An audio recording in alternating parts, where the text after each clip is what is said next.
Welcome back to the Innovation Engine podcast. I'm your host and Three Pillars Chief Evangelist Scott Varho, and I'm joined today by Matt Brandon. Matt is the industry leader for Three Pillars Technology Vertical, where he helps clients drive new revenue growth, reduce risk, and ensure strategic digital innovation. His decade of partnering with technology companies allows his team to drive real business outcomes in a highly competitive and rapidly changing ecosystem. Before Three Pillar, Matt led the North American growth engine for Colligo, a data and analytics company, and managed a team at Gartner within the marketing, communications, and customer experience practice. He supported Gartner's acquisition of CEB and partnered to drive change management and business continuity strategies. Matt, welcome to the Innovation Engine. Thrilled to have you on today. Yeah, thank you, Scott. As they say, longtime listener, first-time caller. I'm excited to dive in. Excellent. Well, your space there's a lot going on in your space right now, so this is timely. Yes. But let's get people grounded a little bit. Technology is such a broad topic. It is. So, in our context, what does a technology company mean to us here at Three Pillar?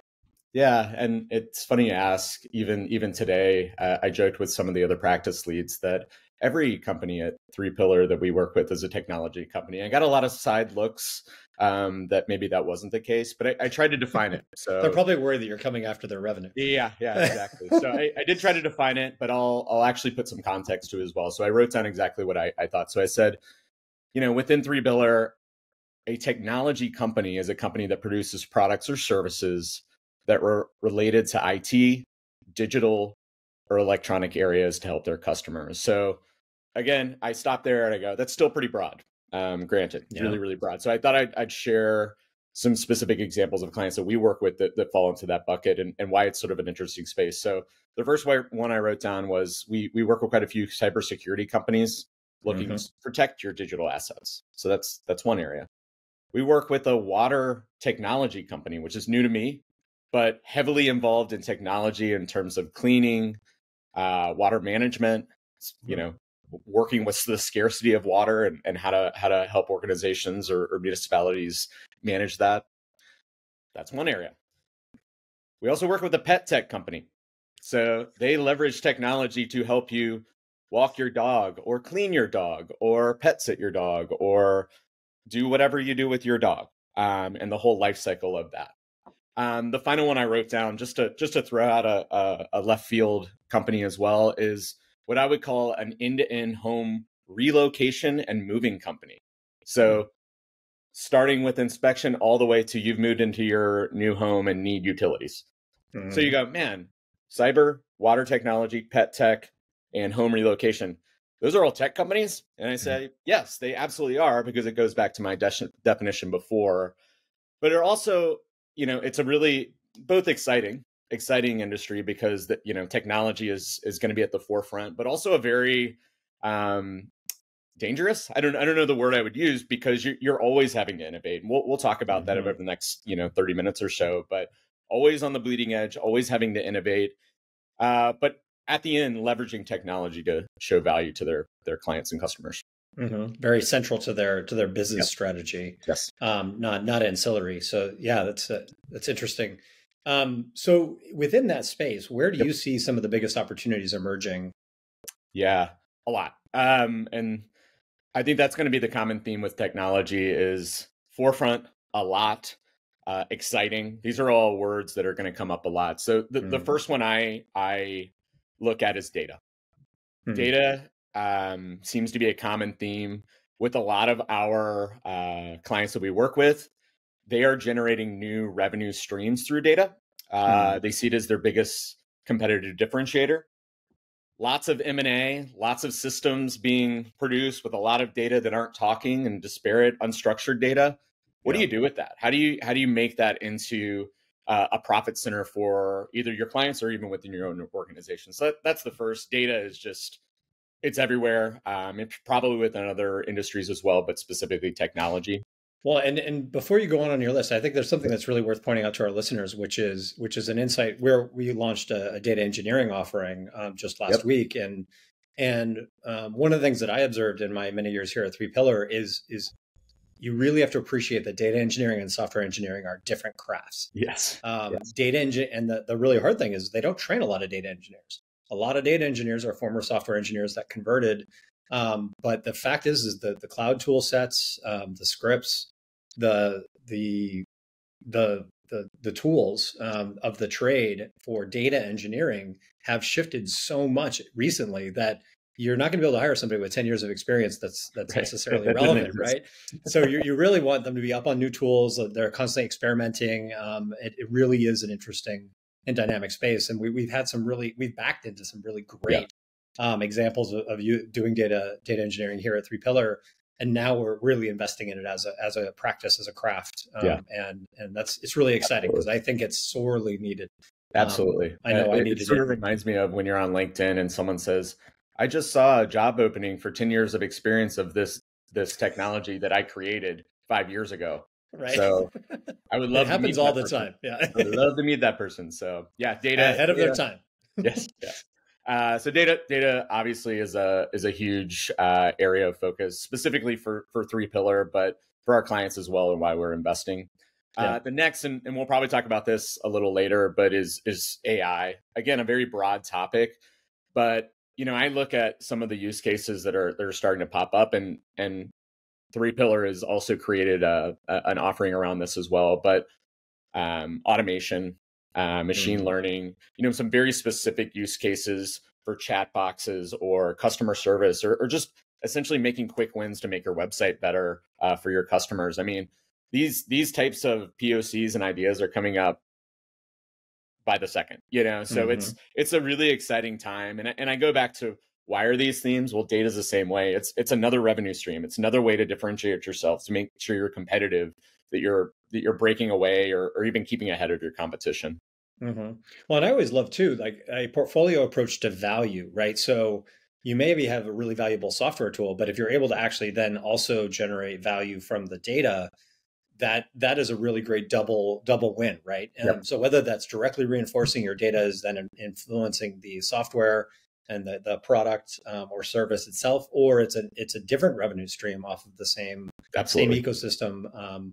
But that, I mean, as I say that, I can also highlight so many challenges and threats. So on that note, like, what are some of the biggest threats and challenges that you're seeing? Well, it's interesting because I had, I was preparing, and I said, challenge, threat. I'm in a sales mindset, sales sort of role. So I see those as the same sometimes, opportunities and threats. And I have two that are opportunities, but one I saw as between the opportunity threat, and that's security. You take data, AI, trust, you take all these things, and actually I'm on a call later today with an organization, and the creepy factor of a robotics firm looking to drive AI. That's a real thing. That is not the first time I've heard creepy as a technical term. So dealing with that, it's right up there with hallucination. Yes, absolutely. But I see it as an opportunity. Again, going back to organizations are looking to keep ahead. If you're working with other organization, having certain protocols in place to do so, but also I see it as a risk because with all of that, you're opening yourself to a ton of challenges, keeping up with privacy regulation. I mean, it's constantly changing, and really having the right people to help you do that. It's really, really tough because it's every day, every week, every month. It's something new. Yeah. Well, and one of the things that I think is a comparative advantage for us is really focusing on hygiene. Because it takes, I mean, I like to use the car metaphor. If I lock 3 doors in my car and leave the 4th one open, my car's not locked. Right. And it turns out in software, there's 100 things that can go wrong. So I need 100 things to go right in order to be secure. It only takes one vulnerability to be exploited, and it doesn't matter about that you did 99 out of the things. And so that kind of security hygiene, building that into your process at the lowest levels of your organization. Not just in your CISO, whatever, that discipline that comes with producing new value, new features, but maintaining that security posture. It's a tricky thing to do. And it is. I'm really excited about the work that we've done to sort of highlight how different techniques that you can use to help you sleep better at night, because developers now are a command away from revealing, a ton of data. We work with a very, very large security firm, that question there is what they're always wrangling with in terms of how their customers work with them. So it is product parity. So we have all these security, products. How do we align them and make them really useful? And you can go from one to the other really quickly. But how do we tackle security without making people just not do the thing? So we want you to perform said task, but we don't want you to feel cumbersome, or feel the pain of going through that without actually doing it. Like, we want you to do the thing, but in a safe way. So what's the balance there? And it's a perennial challenge. It's one that, whether you're a small organization or a $50 billion organization, it's still the same thing, which is an interesting concept. Yeah, totally. Well, and that's where I got turned on to this term of security hygiene. Yep. How do I, teach at the lowest levels of my organization just good practices so that we decrease our chances of introducing a vulnerability inadvertently, that we're not just drifting in between audits. Certainly we recommend audits, third-party audits as a practice, but go ahead. Sorry. No, I was just going to say that hygiene component really caught my eye because, I've had a lot of engineers that I've worked with over the years that they just don't have that perspective. They don't know how. But I always like to say, if you value security or quality in general, I can teach you how. Yeah. If you don't value it, I can't do anything with it. It's a mindset for sure. Absolutely. And I think that's also part of the culture of craftsmanship here has been hiring for value. Like, what do you value as an engineer? I can teach you all the techniques. Don't even worry about that. But I need to try to what gets you excited about doing engineering. If hacking things is what you like doing, this is not a great environment for you, because we need to be predictable and repeatable and short, medium, and long-term ROI, not just a new feature.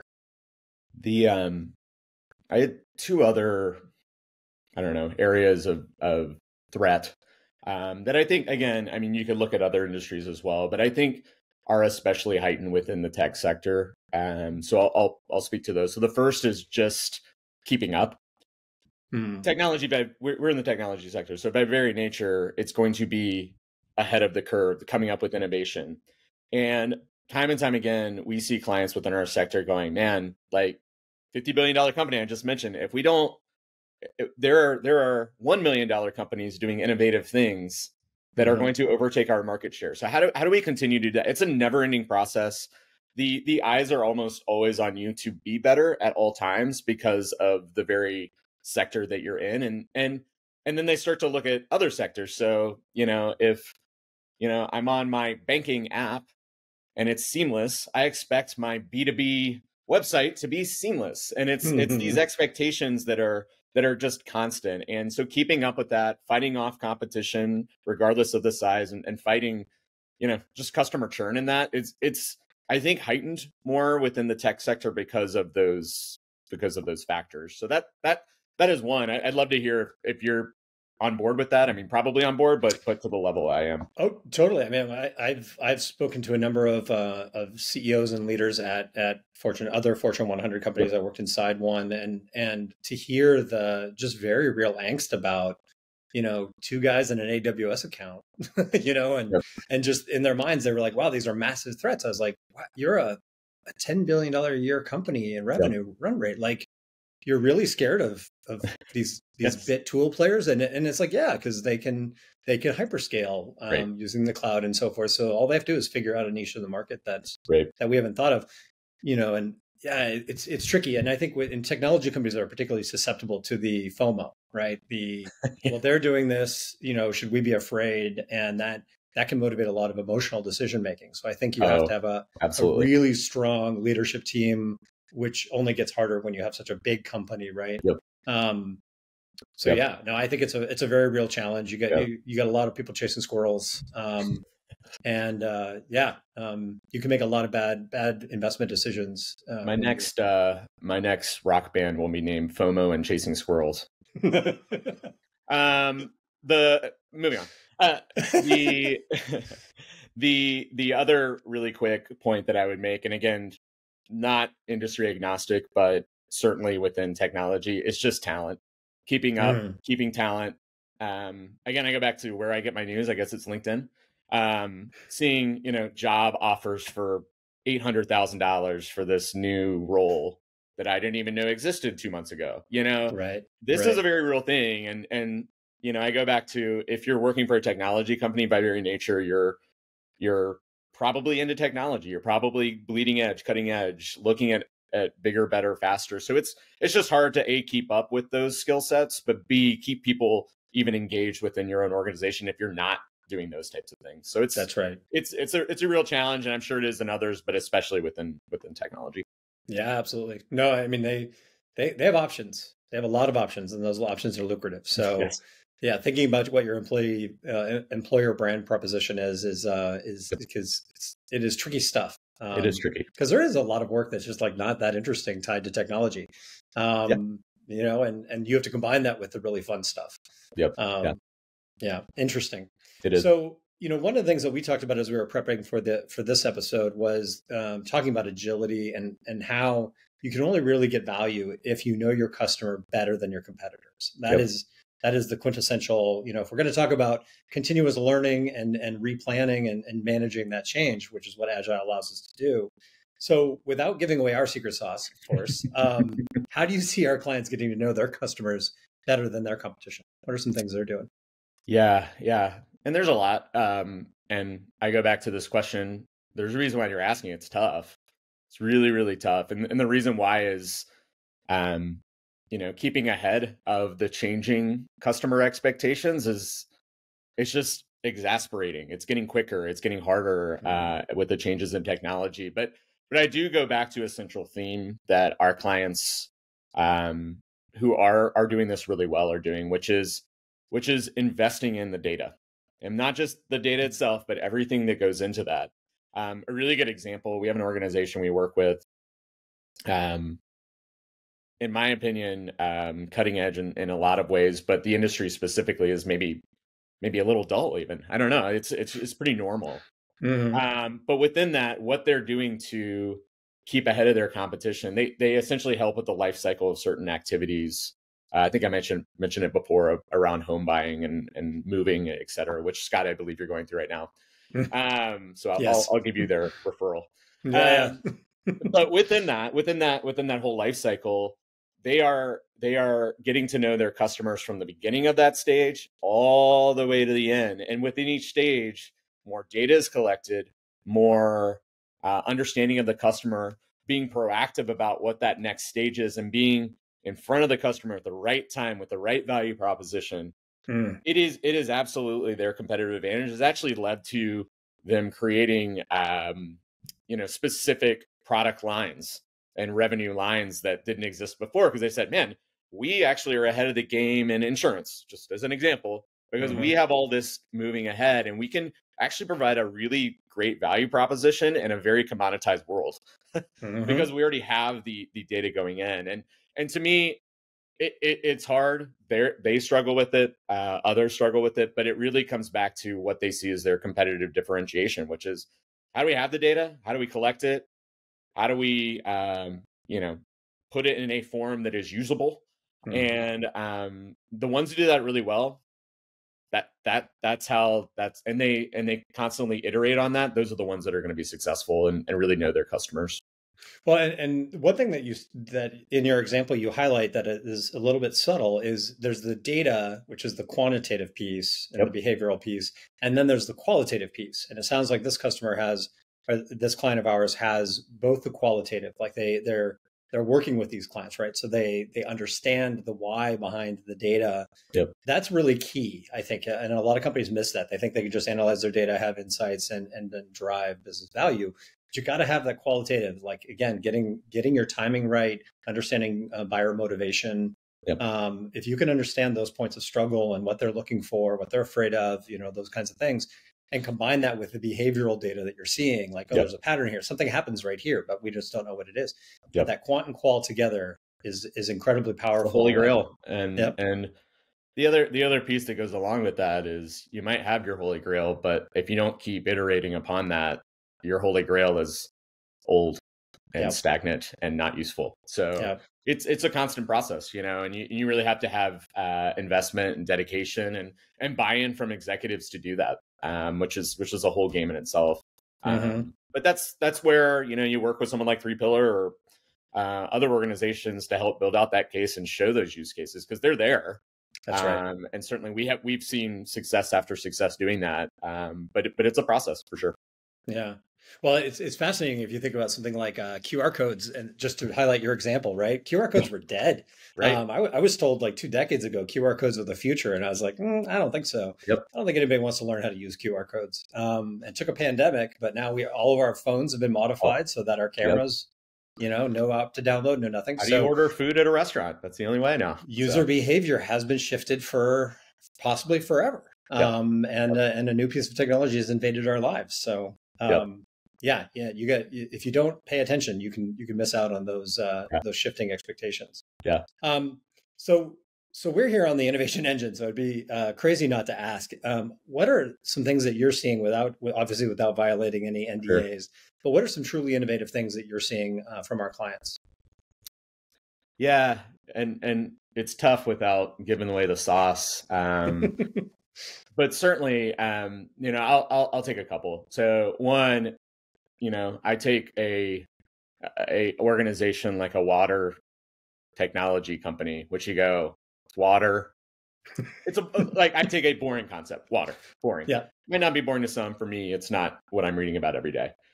But I will say what we're working with around sensors, around innovation within just overall, how do you manage water better in a scarce environment, around geographies and locations that are dealing with water scarcity, but also the cleanliness of water. It is really interesting. And once you sort of peel the onion back, and we've done a couple great things. I go back to sensors, and these sensors that we're working on are absolutely critical in how organizations manage, municipalities or other organizations or other governments manage this scarce resource. And I go to countries or areas that are really struggling with that. I think the innovation we're doing is great. I think it's cutting edge. I think it does all these things, but I also look at the value that it provides to these places. And that's what we're really here for. I mean, the technology is a little bit of a means to the end. And it is amazing, the data around cleanliness of water, water saved, all these management metrics around water. I am now geeking out on water because I am just so interested that this is a world that I had never known. And I go back to where 3Pillar has supported, and it really is around the innovation within that from day one, and how we've been able to, help them with, very basic engineering concepts and base level stuff. But now we're moving into, we're going to be having a conversation around AI. You're like, mate, AI and water. What the heck are you guys talking about? You will be surprised. And it is amazing. And really it comes back down to, the overall value that, this organization is providing to its constituents, because it's really amazing. And honestly, it just makes us proud to work for something like that, because we know we are making a difference, as cliche as that sounds. Well, it's kind of funny. You remind me that, when you study economics, one of the classic things they talk about is, why do diamonds cost what they cost, and why does water cost what it costs? Yeah. And of course, the supply demand does not support either pricing. So it's a classic example of market breakdown, where the market does not price based on supply and demand. The other chart I always see is the price of TVs and the price of college. Like that's the other one. I'm like, it's funny because we just broke a TV. It's sitting right over here. I say my 4-year-old broke a TV. Right. And the funny thing is, we had another TV just to put it up there. Like, we just had another TV because they're so cheap now. And I'm like, can we switch this with the cost of college? This doesn't make sense. But water, very similar. So no, very, very interesting. All right, so we need to wrap up, and I wanted to close out with a little speed round. You ready? Yes. All right. 1 to 2 books that stand out as influential to you in your career. This will be a shout out to my former company, but 2 books: Challenger Sale, Connector Manager. Challenger Sale because it actually, my old boss is a footnote somewhere in there. She always brought it up. I always thought that was great, but it's really helped me just from a approach to client interactions, from maybe more of a sales approach to truly an advisor, an expert, a partner So I think that's really helped me. I would highly recommend it. And then the other is a connector manager, also by Gartner, formerly CEB. But as I've moved into management, it's allowed me to be a better manager, because I think early managers struggle with scale and trying to know everything. And this helps with that, and actually provides examples of how to do that better and get more out of it. So Challenger Sale, Connector Manager have been pretty influential in terms of my career. Two great choices. I've read the first one, Challenger Sale, and the connector stuff I mostly got through HBR. They did quite a bit of stuff on it. You know, I say concepts. I read it. I probably got a lot of it through HBR as well, but I do have the book sitting here, so I think I read it. So fair enough. We'll count it. If you have it physically on your shelf, you're definitely there. Yeah, absolutely. I've definitely read everything I have. Snowboard, raft, or hike? What order? Raft, hike, snowboard. Love water. Love extreme things, except for heights. So I think we're good there. Hiking, I do it anyway. Love nature. Seems pretty easy. Snowboarding, I would have moved it up if it was skiing. I'm more of a skier than a snowboarder. Snowboarding was very, very difficult for me for some odd reason, and I haven't gone back. So rafting, hiking, snowboarding. Final answer. Okay. So skiing would have made it a tougher choice. That's interesting. Yeah, I think I would have put it in between rafting and hiking. I like rafting. I like water stuff. So yeah. I've only been once, but I loved it. What really quickly, what would be your number one on that list? Snowboarding, rafting, hiking. I don't like hiking. I tried to get into nature, and believe me, I have tried. I read Walden Pond. I've done everything I can do to try to make myself enjoy nature more, but I mostly just see bugs and discomfort. So it makes it worse when you're walking with a 4-year-old. It makes it so much worse. Anyway. That said, I did learn to enjoy hiking in Colorado. When I lived in Boulder, the Flatirons it was gorgeous. I appreciated it. Absolutely. And then I went back inside. They didn't have AC out there. I really like screened-in porches. Anyways, that's as close as I want to get. Yeah, there you go. Last one. On your LinkedIn, you have a couple of really interesting descriptors. One, father of 4. Yep. I'm sure that's a lot right there. But T-ball coach in residence. Yeah. How's T-ball going? And any lessons? Really good question. So I think I wrote that when I was coaching my son last year. We moved into the fall.